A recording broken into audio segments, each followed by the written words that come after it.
Deus, com Jesus no nosso coração, agradecendo por mais uma oportunidade em que podemos estar todos juntos aqui em fraternidade, estudando, trocando ideias e de uma maneira assim fraterna, que a manhã de hoje seja plena de novas informações, novos conceitos e que nós possamos estar em paz. Que Jesus nos abençoe.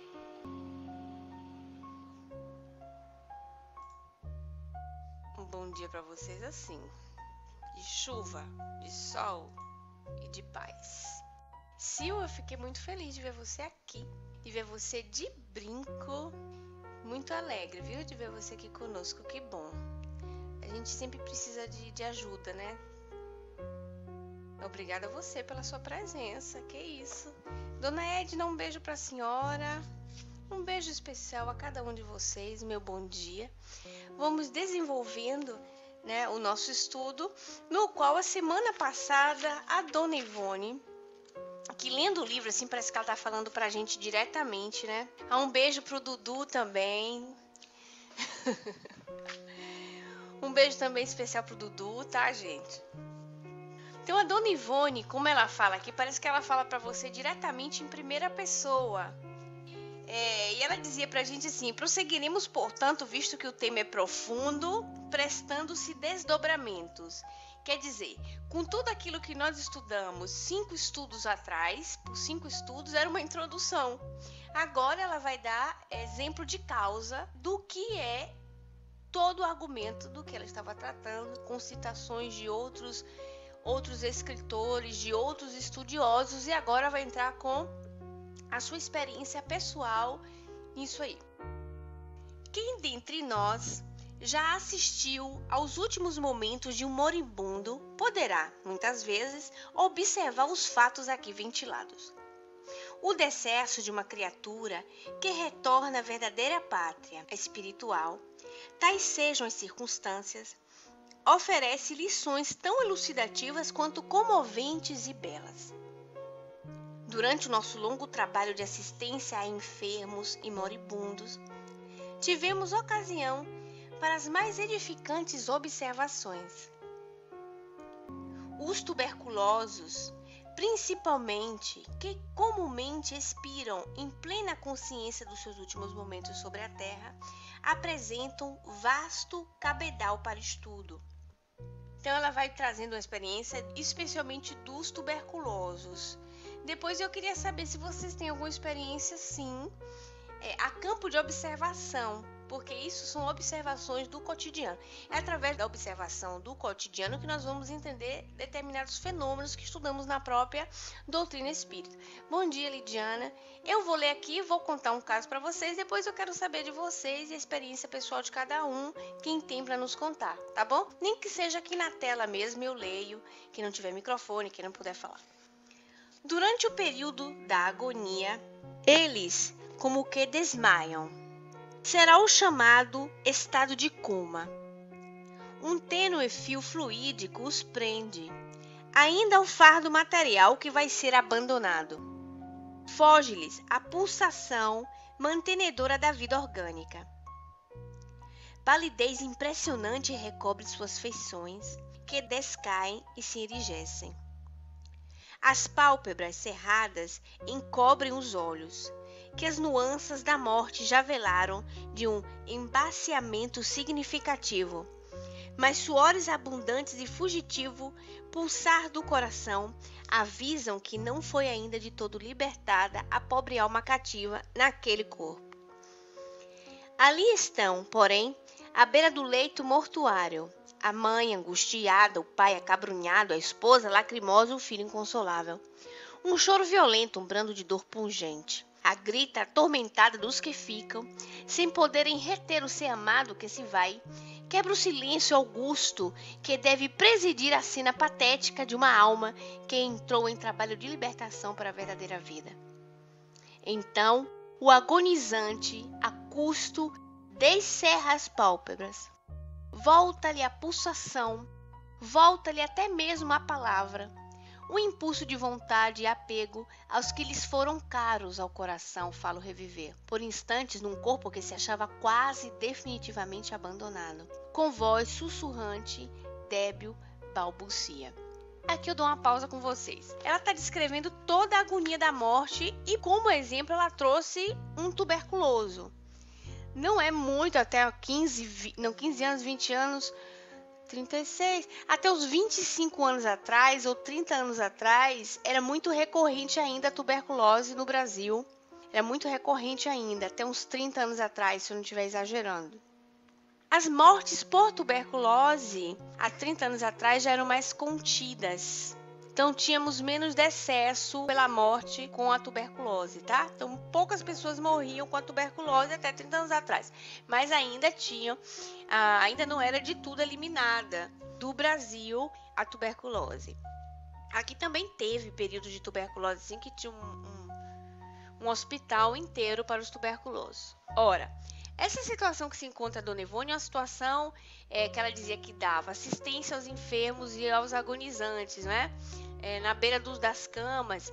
Se usava muito hoje, com a sociedade um pouco, como é que eu posso dizer, desconfiada do seu próximo. Fica muito difícil nas cidades grandes você ter esse calor humano de você seguir as casas das pessoas. Isso ocorre mais em bairros onde as pessoas têm mais casas, mais distantes, e cidades menores. É mais fácil de ter esse acesso, né, ao núcleo familiar de uma pessoa e estar presente nesses momentos aqui, porque são momentos muito pessoais. Então, antigamente não. Antigamente era de muito uso isso, de você pedir alguém para ir orar de junto da cama, com intimidade, já sabendo a pessoa quem era. Por exemplo, a Dona Ivone tinha o seu nome mais ou menos naquele trabalho, certo? Vocês fazem qualquer atividade parecida com essa? Algum de vocês? De dar assistência agonizante? Já aconteceram de vocês se encontrarem em situações parecidas? Bom dia a todos que estão chegando, tá, gente? Maurício, bom dia. Bom dia a todos.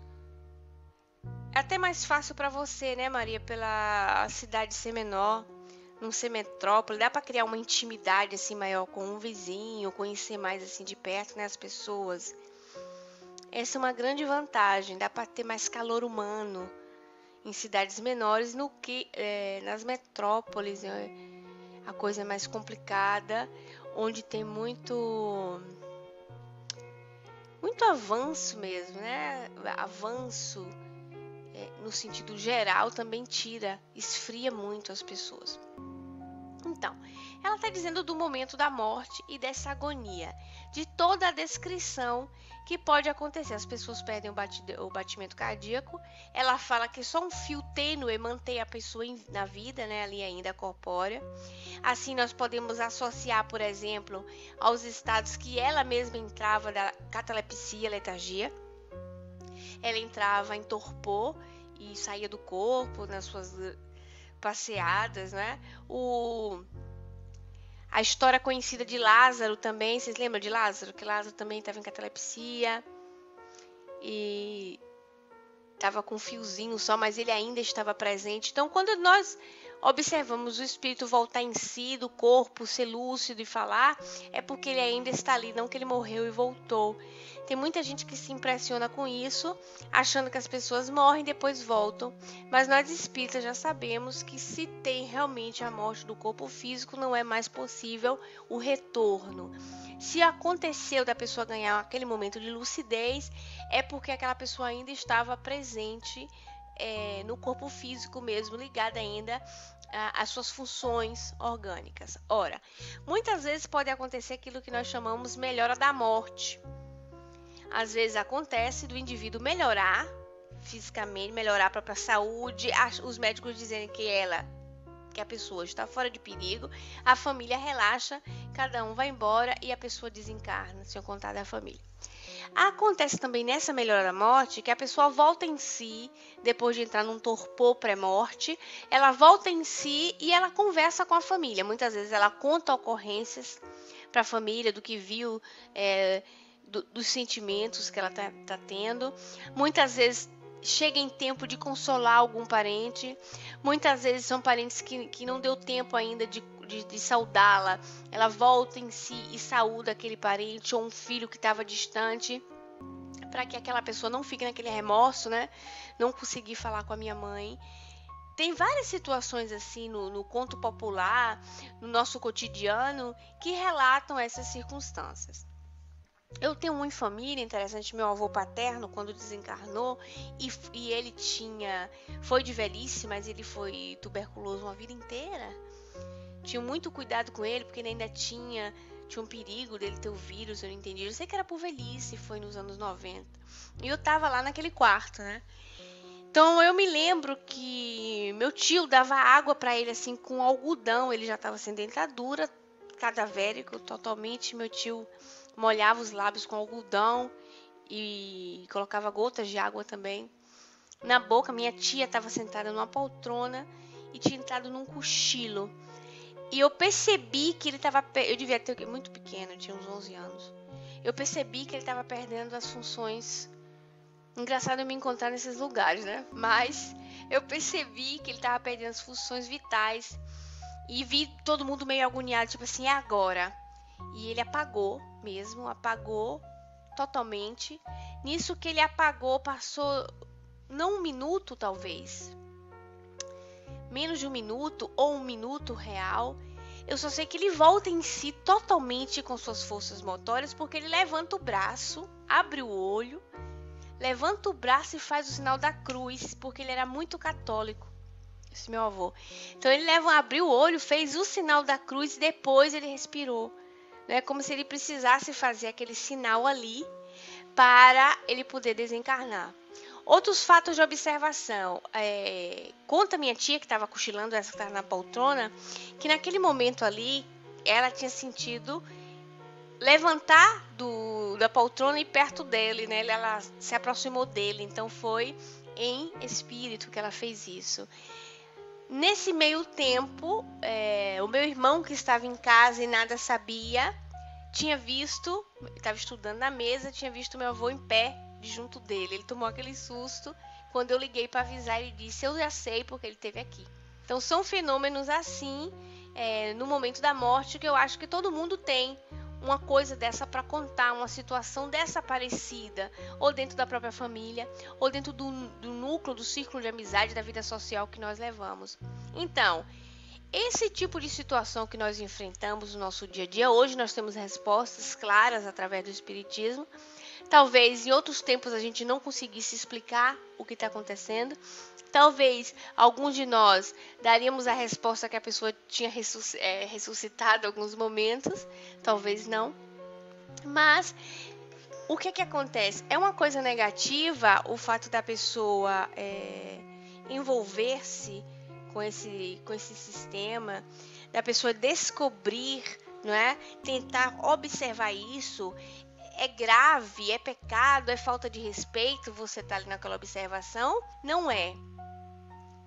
Porque o espírita também é um observador. Isso é uma coisa interessante da gente frisar. Porque nós pensamos que ser espírita é somente o estudo e praticar a caridade e ficar nisso aí. O espírita, ele tem que, além disso, ser um experimentador. Ele é um observador. Porque através das suas observações dos fenômenos que estão ao seu redor, que, por exemplo, esses, é uma maneira dele estudar e dele aprender. E de ganhar uma experiência. Então, não quer dizer que se falta de caridade porque se estuda isso aí, tá? A Diana disse para nós: aconteceu com meu pai. Saí do hospital, cheguei em casa, o fone tocou, eu já sabia que ele tinha desencarnado. Maria disse para nós: também aconteceu com meu irmão. Sobre a melhora da morte, né, Diana? A Maria disse: a espiritualidade age mais livre sem nossas emanações de dor. Tem muitas circunstâncias assim. Com minha avó foi assim, teve a melhora, todo mundo relaxou, foi embora, ela desencarnou. Minha avó foi bem assim também. Ela estava na UTI. Todo mundo foi embora, desencarnou. Outros casos também vi sobre isso. Uma vizinha, numa outra casa que eu morava, sempre aqui, normalmente quando a pessoa é idosa, desencarna dentro da cama dela, né? E ela tinha 96 anos, ela era muito velhinha. E ela ficou agonizando, tipo assim, por uns 3 dias. E ela diz assim pra mim, mas Juliana, ela disse que vê a mãe. Será? Pra ela tá vendo a mãe, com certeza ela tá vendo a mãe dela. E se sentia criança chamando pela mãe, eu tenho que ir embora, eu tenho que ir embora. Foi uma coisa muito interessante a desencarnação dela. Só que a família tava muito ali por perto, né? Muito ali grudada e tudo. E nada. Teve uma melhora repentina, todo mundo relaxou e tal, mas foi questão de pouco tempo. Não precisou muito tempo, não. Durou 1 hora, 2 horas, todo mundo relaxou, quem foi na sua casa e tudo, tomar um café e tal. Quando pensar que não, ela tinha ido se embora. Não é? Para poder relaxarem um pouco e aqueles fluidos ali danificam, né? Criam o mesmo problema. O italiano é forte. Se eu vou durar, vamos ver como é a herança familiar. Normalmente, por parte da minha mãe, as pessoas duram muito mesmo. Florzinha, na minha parte de mãe, duram muito. Duram muito. É 103, é 100, é 98. A dona Edna disse ali pra nós. Tive a oportunidade com minha mãe e também minha sogra. Eu espero que sim, viu, Flor? Que eu esteja lúcida. Que seja lúcida, é importante isso. Que eu possa, daqui pra lá, ter muita coisa pra ensinar neto, dá tempo, né? Porque aí eu venho na mesma família, já encontro a situação muito melhor. Que eu não sou besta nem nada, né? A gente cultiva hoje na nossa família para voltar para a mesma família, de regra, não é? Então, o bem que nós construímos, nós fazemos hoje, nós nos dedicamos à nossa família, nós dedicamos com a evangelização dos nossos, no conta-gota, porque santo de casa não faz milagre. Vocês vão ficar assim, estarrecidos muitas vezes com os parentes e dizer, meu Deus, não é possível. Eu consigo lidar com um, com o outro, eu consigo ajudar aqui e acolá, mas dentro de casa não consigo. Ninguém me leva a sério, né? Às vezes eu digo assim, gente, aqui em casa eu não falo, aqui ou eu falo japonês ou é latido, porque não é possível. Então, realmente não é fácil. Mas é uma situação que é útil. E no longo, né, no caminhar mais longo da vida, nós vamos colher os nossos frutos para depois voltarmos por aqui mesmo, né? A conta-gota, mas que vá. Então vamos à experiência que vivenciou a dona Ivone, para que a gente entre no espírito de pesquisa, como ela fez. Por que eu dei essa entrada? Quando vocês observarem o que ela está fazendo, não acharem que ela, né, faltou assim de coerência ou de respeito pela postura dela de indagação com o próprio moribundo. Se eu tivesse intimidade com alguém, eu também pesquiso, onde eu vou, estou pesquisando, anotando, observando. Tem um espírito de observação que vocês não podem nem imaginar.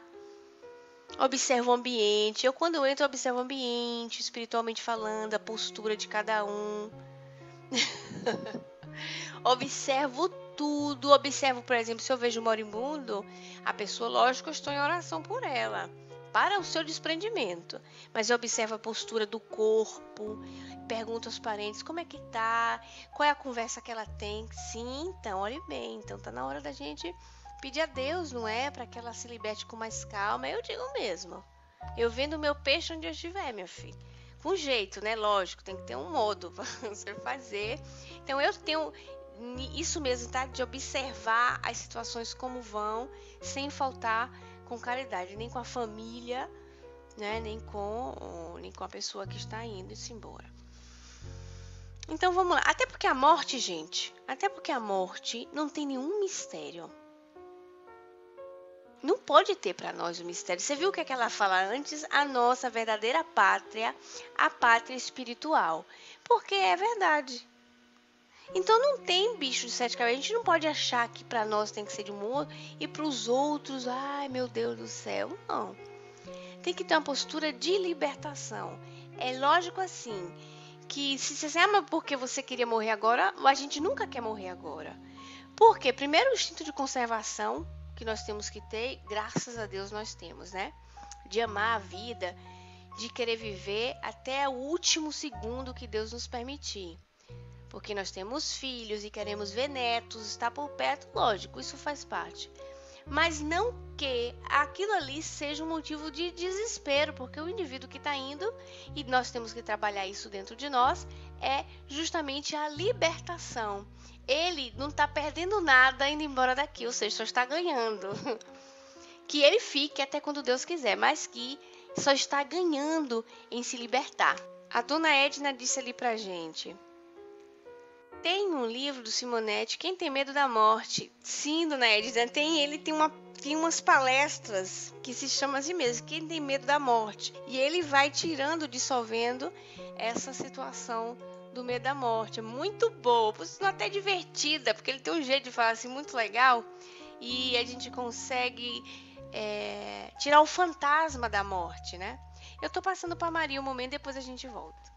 Vai, Maria. Todos, um beijo no coração.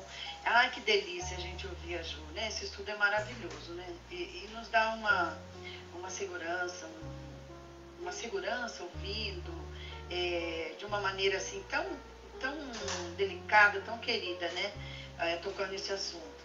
Mas, Ju, é assim, o que eu tinha te falado, eu nunca tinha, assim, vivido essa experiência de estar junto com o moribundo. E isso aconteceu. Eu acredito, no caso desse amigo meu, a Ju parece que ouviu até a história, assim, né? Era um vizinho que eu tinha, um vizinho, ele era sozinho no mundo, não tinha ninguém, e era mudo. Ele ouvia, mas ele era mudo, ele não se comunicava. Morava aqui do lado da minha casa, e a gente sempre cuidava dele, levava as coisas, visitava, né?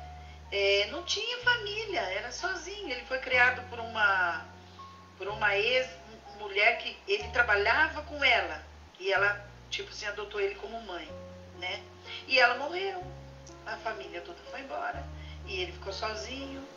E aí ele passou mal dentro do quarto dele. A casa fechada. Precisou arrombar a casa, a porta para entrar, para socorrer ele. Foi levado para o hospital, deu um infarto nele e eu fui visitá-lo. Então não tinha ninguém. Porque ali, judiação, eu notei que ele precisava de alguém para fazer a prece para ele poder desencarnar. Porque não abriu a porta, Ju. Porque todo mundo, eu acordava cedo, eu via a porta aberta. A gente nem sabia o nome dele, a gente só chamava ele como Mudinho. Mudinho. Eu falei, olha, a porta tá fechada. Poderia estar dormindo, mas era tarde, Sandra. Ele nunca ficou. Ele acorda cedo, 6 horas. A gente sabe muito bem como que é o costume dele, né? E a gente cuidava, levava as comidas, sempre perguntava como é que estava, né? Aí, observar, a gente observa, que nem a Ju. A gente observa as coisas também, né? E aí arrombaram a porta e viu que ele estava caído. Foi levado para o hospital, veio a ambulância, levou. E eu fui visitar ele depois de 2 dias lá no hospital. E eu entrei no quarto, vi ele ali, entubado. Fiz uma prece para ele, pedi para a espiritualidade, porque ele é uma pessoa maravilhosa, iluminada, uma pessoa assim, boa de coração, né? Uma pessoa boa mesmo de coração, a gente sabia disso. E onde quer que ele esteja, que ele possa receber o carinho e o amor de todos nós. Então eu fiz uma prece para ele, pedindo para a espiritualidade a ajudar a desencarnar, a separar os laços.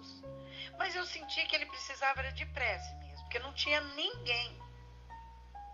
Parece que nesse caso aí eu senti assim, que quando tem ali a família ali sofrendo, como a Ju disse, parece que se cura, né? E ali parecia que ele estava necessitado mesmo de uma prece para poder ser, sabe? Aí eu fiz a prece, conversei mentalmente com ele, fiz a prece e saí, e logo que eu saí, ele desencarnou. Falei, puxa vida, será que eu matei o homem? Será que medo de morrer, alguma coisa eu senti. E aí, a hora que eu virei as costas, ele desencarnou. Eu falei, olha, eu tive a impressão de que ele precisava, sabe, daquelas energias, daqueles fluidos animal, né? E a espiritualidade ali já fez todo o trabalho que tinha que fazer. E com certeza hoje ele deve estar muito bem no plano espiritual, já podendo falar, né? Porque ele era mudo. Tenho certeza que ele já pode falar, já pode estar trabalhando como ele sempre foi trabalhador. Ele tipo foi assim um escravo, sempre foi um escravo, um servidor, porque eu nunca vi uma criatura daquele jeito. Ele deve estar num lugar maravilhoso, porque era muito bom. Então é isso, Ju. Então é isso. A gente tem que olhar a morte assim como uma coisa natural. Às vezes a gente fala que a gente sofre ainda. Sofre. Mas a gente já entende, né? A gente já entende, já tem já tem esse conhecimento. Ah, mas todo mundo fala assim, na hora, não tem quem não fica triste. Lógico, pois é uma despedida do corpo físico, né? A gente não vai ter contato mais com aquele corpo físico, né, com aquela pessoa. Mas, gente, nós estamos estagiando dentro desse corpo. O espírito está estagiando através desse corpo. Nós não somos esse corpo, né? É interessante isso, né? Nós não somos esse corpo. Nós não somos isso. Nós somos muito mais que isso, né? E isso é como alguém que vai viajar e a gente fica feliz e triste. Uai, eu vou sentir saudade, mas eu não perdi aquela pessoa. Eu vou vê-la novamente. Não é assim, Diana? É isso que nós temos que pensar. A morte não existe. Eu já ensino isso para os pequenininhos. Para o Miguel, para a Maria, para o Lucas. Eu já converso assim abertamente, porque não tem como, tem que tirar esse ranço que trazemos, né? Tem que tirar. A Judice, né, também falou que santo de casa não faz milagre. Olha, Ju, é a conta-gotas mesmo, viu? É a conta-gotas. É devagarinho, sabe? Nós não podemos desistir, com amor, com perseverança, a gente vai conversando, fazendo o evangelho. Olha que coisa mais linda. O Fernando não tinha costume muito de fazer o evangelho. E sabe quem que me chama para fazer o evangelho hoje? O Fernando. Mãe, ó, tá na hora, vamos fazer? Vamos, meu filho, vamos fazer. Então, isso aí vai disciplinando, sabe, devagarinho. Olha que coisa mais linda, né? Graças a Deus. É tudo questão de disciplina. Vai se tornando um hábito. Se vocês conversar com a Maria Fernanda e o Miguel, que tem 5 aninhos, vocês vão ver que coisa mais linda do mundo. Porque nós temos a hora da evangelização. Eles chegam da escola, vó, vai ter evangelização. Vamos lá, vamos conversar, né? Vamos ver as historinhas que a gente encontra aqui na internet, que são uma mais linda que a outra. E eles bebem, têm sede de aprender. É só a gente ter paciência e estabelecer um horário, porque a gente nunca tem tempo, né? Nunca tem tempo. Então, mas se a gente fizer isso, a gente vai ver o resultado lá na frente. Que o resultado é maravilhoso. Lindo demais. Porque até uma certa idade, eles vão absorvendo tudo. Aí depois já entra a bagagem. O Lucas já está com a bagagem do passado já aflorando. Que aos 12 anos já está entrando, né, na pré-adolescência. Depois adolescente. Depois, né, antes que faça aquela reviravolta, tudo, né, Ju? Que abre-se as tendências que vêm aflorando. Meu Deus, então aquilo ali já ficou como base sólida, né? Olha que coisa linda. Pois é, Cal, tem cada coisa linda. E até depois eu vou passar para você uma coisa linda que eu descobri, que eu baixei uma apostila maravilhosa. Depois eu passo para você, tá bom? Ju, vamos lá, Juju? Vamos lá? Cadê a sua mãozinha? Tô descendo, vai lá, um beijo.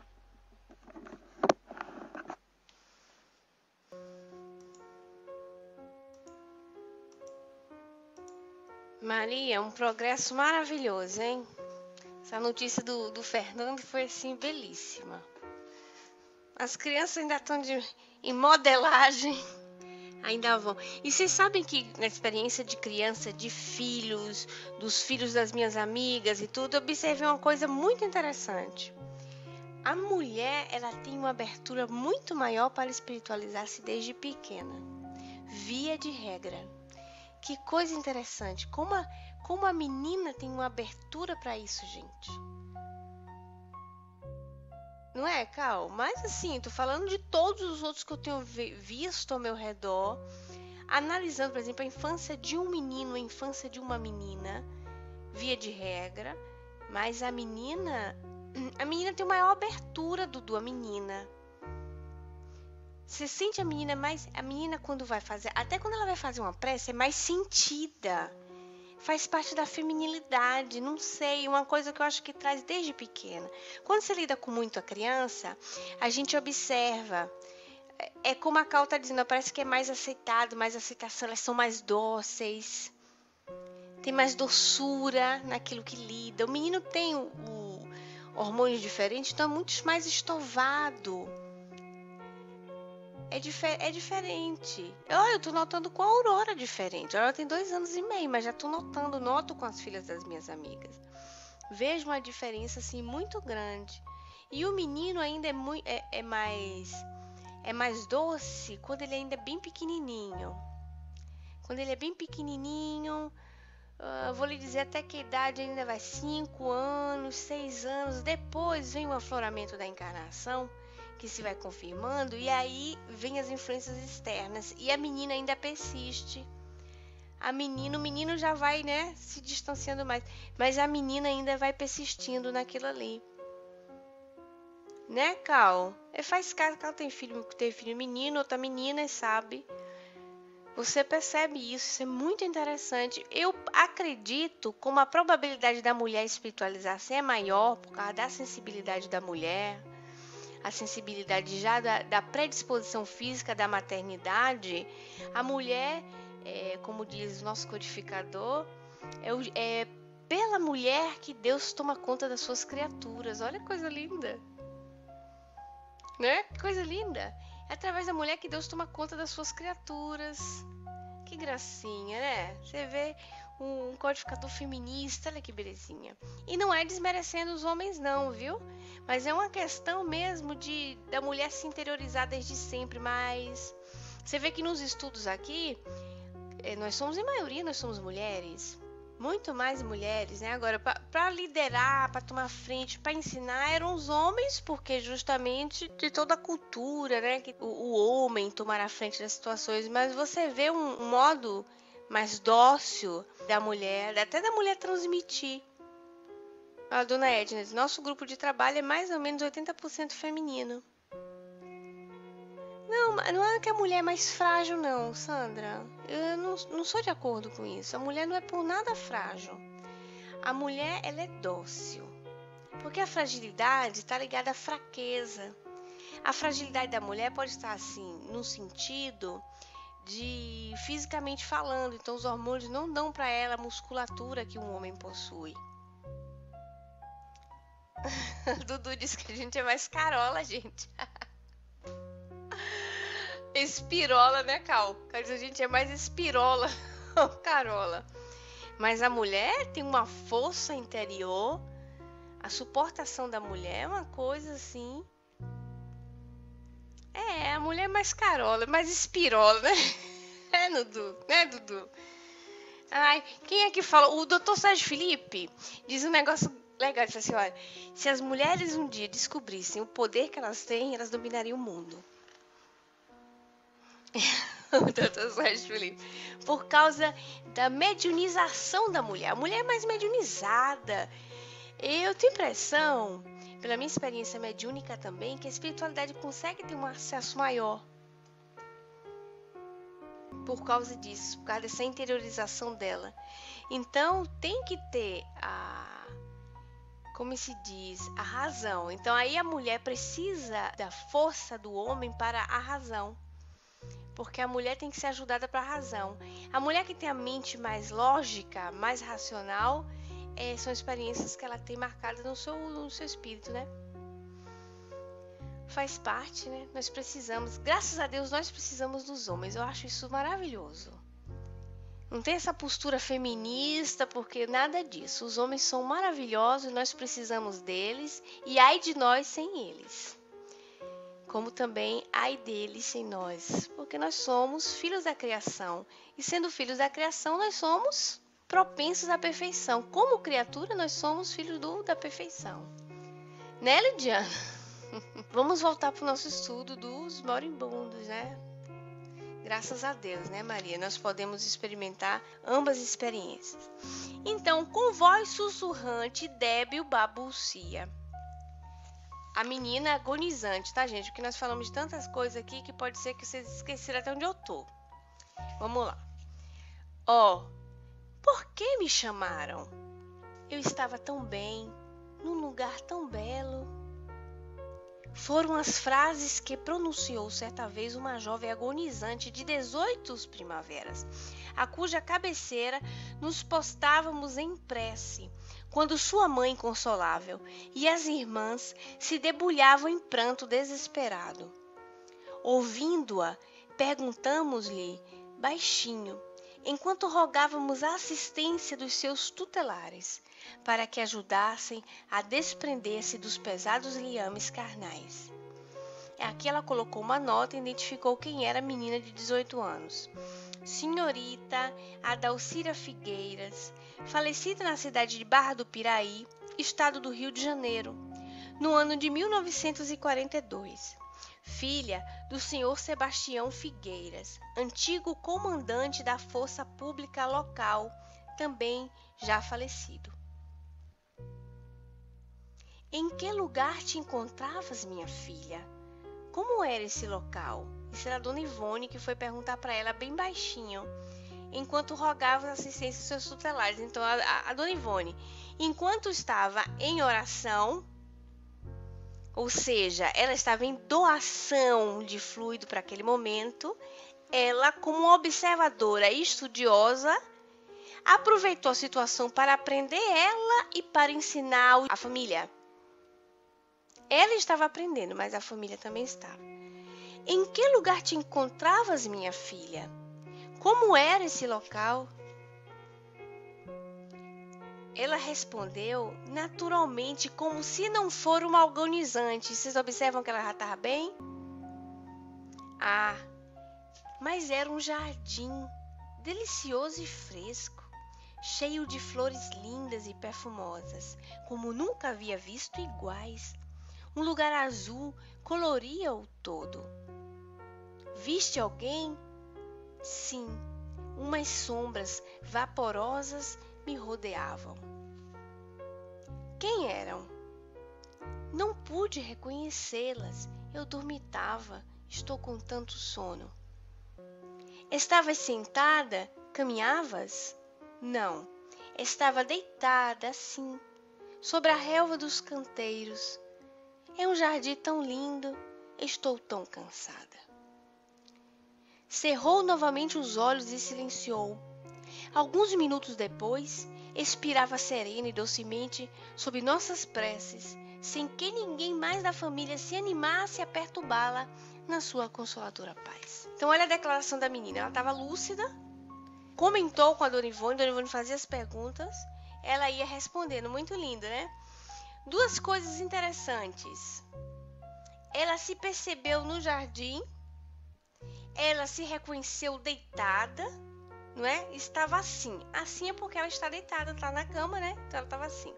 Se reconheceu deitada e se reconheceu com sono. Lembram do sono? Lembram do Frederico Figge, né? Que também dormitava. No meio do tempo tinha pesadelos. Aquele sono, não é? Aquela vontade. Tanto que depois a gente dorme. Os espíritos fazem a gente dormir. Porque desligando a nossa consciência através do sono, a gente se desliga também das pessoas mais, né? A gente tem um refazimento das nossas forças. Não se trata de ambientes planetários. Aqui é a Dona Ivone que continua, tá? Não se trata de ambientes planetários. Cerrou novamente os olhos e na década de 1930, as revelações sobre as realidades do mundo espiritual já eram conhecidas dos adeptos mais estudiosos da doutrina espírita, isso em 1930. Visto que elas foram concedidas aos homens, como vimos, desde muito, André Luiz, porém, a eminente entidade espiritual, que tão substanciosos esclarecimentos nos vem ministrando através da mediunidade de Francisco Cândido Xavier, não aparecer ainda com as minudências, não aparecer. Até então ele não tinha se revelado na década de 30. Quem lembra que o nosso lar foi no 45. O nosso lar foi em 1945, depois veio em seguida os outros livros. Em 47 saiu o livro Voltei, que já foi um próprio espírita desencarnado, tá? Então ainda não tinha aparecido o André Luiz com o Chico. Guardávamos, pois, desencorajada de apresentá-las ao público 3 de nossas obras já hoje editadas. Ou seja, nos anos 30, Dona Ivone já tinha 3 obras para editar. E o André Luiz nem tinha ainda mandado pelo Chico as suas. Essas 3 obras são Nas Telas do Infinito, Memórias de um Suicida e Amor e Ódio. Certo? Ela já tinha 3. E isso em virtude de, na época em que foram as mesmas psicografadas, conhecermos poucos livros doutrinários. Olha o que ela admite, isso aqui é importante. Ela admite não ter preparo doutrinário ainda para ter uma avaliação pessoal do que ela mesma psicografava. E vocês veem que a falta de preparo dela e a humildade dela de admitir que ela precisava de mais estudo para poder julgar o que estava ela lendo. Não é aquilo que nós mesmos precisamos? Nos instruir doutrinariamente para que nós possamos ter uma visão melhor das obras que venham a cair nas nossas mãos? Não tendo ainda meditado satisfatoriamente nem mesmo sobre as obras de Allan Kardec, como posteriormente os próprios instrutores espirituais nos levaram a fazer, receávamos que as revelações nelas contidas fossem fruto de lamentável engano, e nos detínhamos, conservando as ditas obras no esquecimento, mas desencorajada de destruí-las. Também nós acreditávamos na vida espiritual abstrata, indefinível, e quando nosso espírito era arrebatado, constatando a vida intensa dos planos espirituais e suas belezas ambientes, supunhamos haver gravitado para um planeta melhor, um mundo material. Olha só o que ela diz para nós. Ela diz bem claro que ela não tinha um entendimento doutrinário como esse devia ter, que ela também acreditava no estado abstrato do espírito após a desencarnação, ou seja, o espírito que fica na abstração, que fica no nada, que fica em reflexões. Quando ela saía do corpo, ela acreditava que estava indo para planetas, mundo material melhor, mais bonito,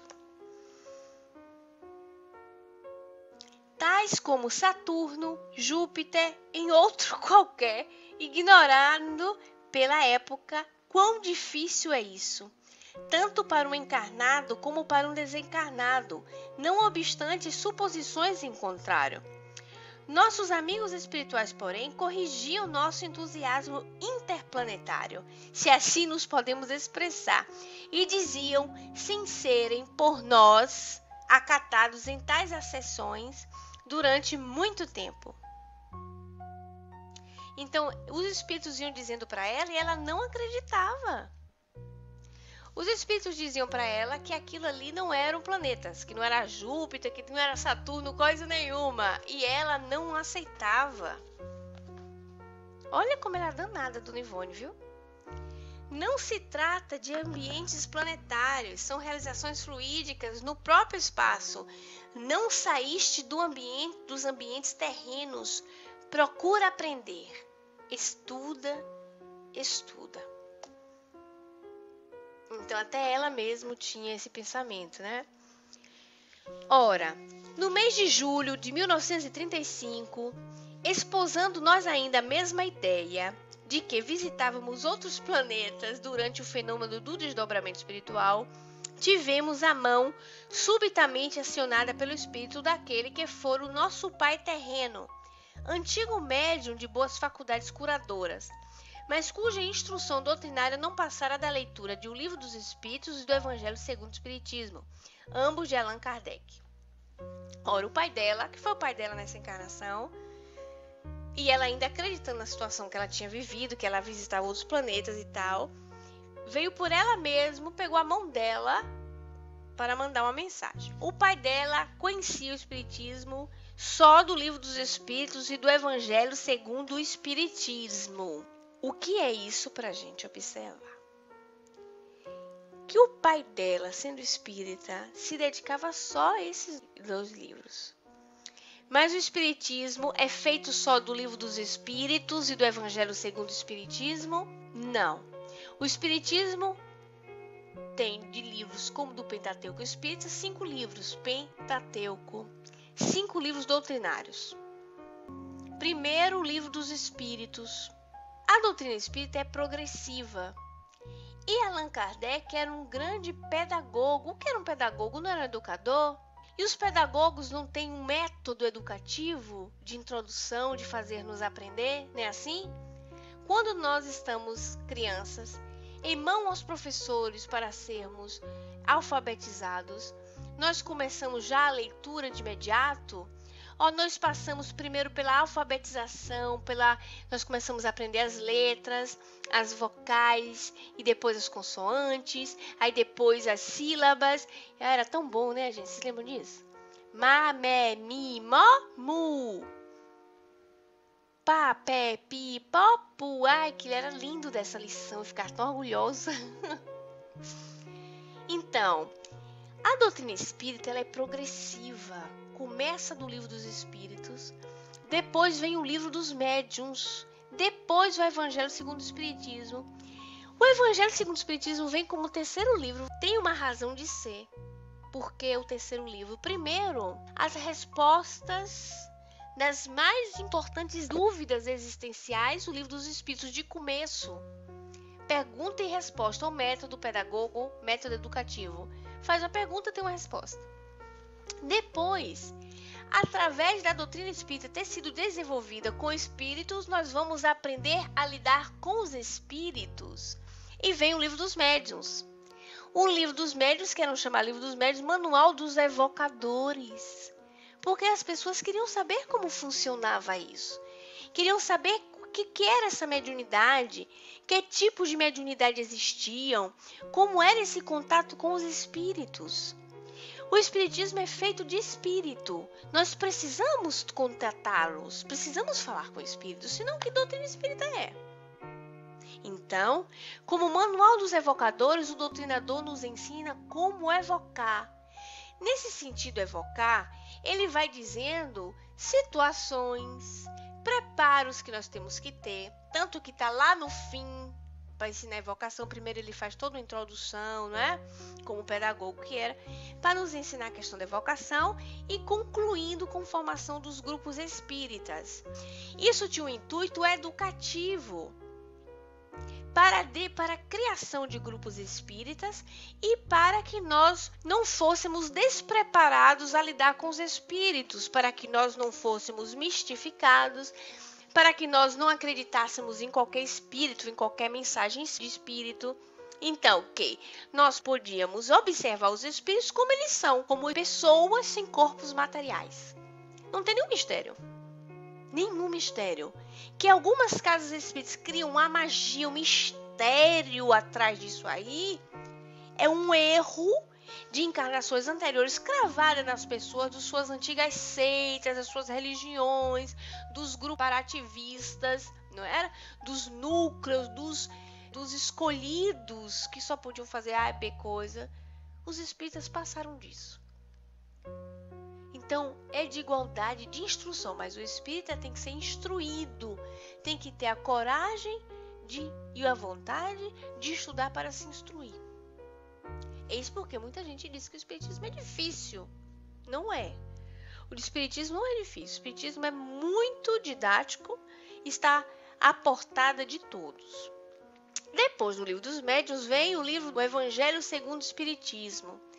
Ora, numa época que, depois de séculos de Inquisição, de toda aquela loucura da Reforma Protestante e tal, e aí vem 1800, época que a Europa deu aquele boom do iluminismo, do materialismo, no qual as mentes de ciência se dedicavam a quê? A desmentir as religiões, a desmentir aquele Deus de conversa fiada que cria o ser humano em dois, daqui a pouco arranca uma costela, faz a mulher, daqui a pouco ele faz um mundo inteiro em 7 dias. As mentes de ciências estavam combatendo as ideias mitológicas das outras religiões, certo? Então cria-se o materialismo. Olha a mente de Kardec com a espiritualidade. Primeiro perguntas e respostas, tiro a dúvida, tiro o misticismo dessa coisa de contato com os espíritos, depois eu te ensino como lidar com os espíritos, te explico como funciona a coisa, mas aí vem o terceiro livro, porque já tinha terreno suficiente para que o codificador pudesse entrar com a moral. E ele estava preparando o Evangelho segundo o Espiritismo, em contato ativo com o Espírito de verdade, e o Espírito de verdade vai dizer para ele que aquele livro ali, outros Espíritos dizem para ele também, que aquele livro ia modificar o mundo, muitas pessoas, e aí nós temos o Evangelho segundo o Espiritismo, que traz a moral do Cristo e completa uma doutrina espírita que já estava firmada, que não pode ter espiritismo sem o Cristo. Não pode ter o espiritismo sem uma moral. E aí se completa as 3 coisas, vocês estão vendo? Filosofia, ciência e moralidade e religião. Ligar-se com Deus, reencontrar o indivíduo dentro de ti que te liga a Deus com a consciência limpa, com a consciência em paz. Isso é o significado da religião. Aí depois vem o céu e o inferno, que são mensagens de espíritos. Primeira explicação do céu, do inferno, das zonas inferiores, das zonas superiores, das experiências de cada espírito. Aí ele vai classificando os espíritos sofredores, os espíritos endurecidos, né? Os espíritos medianos, os espíritos felizes, os espíritos suicidas, e aí vai. É aprendizado, e depois vem a Gênese. O espírita que se limita ao livro dos espíritos somente e ao Evangelho segundo o Espiritismo é um espírita que está faltando com alguma coisa? Tá. Tem que ter, e ele vai precisar de ideias para completar aquilo ali, porque a doutrina espírita não é progressiva, ela não vai progredindo. Então como é que você vai ficar com o primeiro livro, com o terceiro livro, e você o segundo não se dedica, nem o quarto, nem o quinto? Fica faltando, como um quebra-cabeça. Se você tiver um quebra-cabeça daqueles ali que vocês adoram, de 1000 peças, vocês adoram, né? 1000 peças, vocês ali em cima da mesa, montando com a lupazinha, aquele quebra-cabeça. Se faltar peça, vai completar o quebra-cabeça? Não vai. Fica faltando, fica feio? Fica. Não fica legal. Tá faltando alguma coisa. Então, a doutrina espírita, sem os livros da codificação e todos os restos, porque toda a vivência da revista e todo o resto que vem por detrás, como é que fica? Você é uma bênção, Diana. Você é uma bênção. Como você montou, foi, filha? Pois é. Por favor, gente, palmas à Diana. Até um quebra-cabeça de 1000 peças ela montou no chão de casa. Vocês imaginam a paciência da Diana. Quando eu penso que eu tenho paciência, sempre vem alguém e me supera. Eu fui superada primeiro pela Cláudia, né? Porque primeiro eu dizia assim, antes de mim, só Jó, porque depois de Jó sou eu. Aí conheci a Cláudia, falei assim, antes de mim, só Jó, a Cláudia, depois eu. E assim sucessivamente, até eu ir lá pro final da fila, e eu não vou dizer nem pra vocês quantos estão na minha frente. Para vocês terem assim só uma noção. Depois de jovem, Cláudia. Mas eu acho que Cláudia já perdeu o lugar para ela, para Adriana. Que depois de jovem Adriana, depois Cláudia. E eu que achava, é verdade.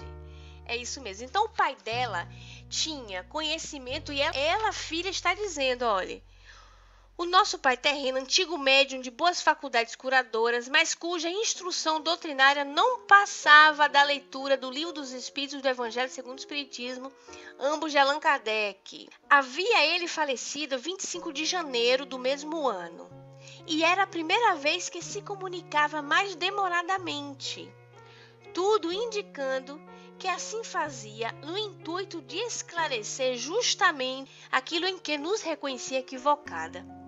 Dizia ele, psicograficamente, descrevendo as impressões vividas durante a rápida agonia que teve e depois as estranhezas do além. Acabei por perder mesmo os sentidos ou adormecer.